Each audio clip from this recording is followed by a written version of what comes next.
Hi, everybody. It's your favorite professor, Dr. Togans.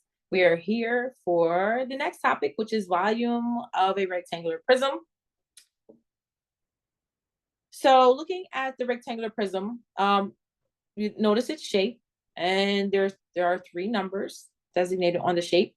And I always recommend that you look at the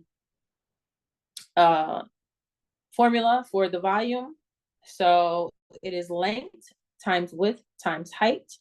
You multiply all three together and you end up with your result, which is the volume. And this is in cubic feet. That is how you read that. So, and it says down here below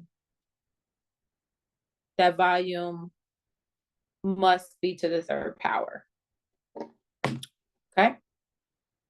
So looking at another example, the volume will be length times width times height. And we can say that that is 7 times 6 times 5.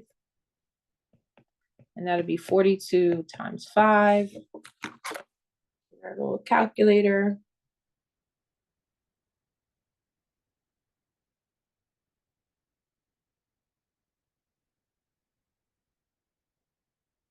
And that is equal to 210 feet. And remember, it's cubed.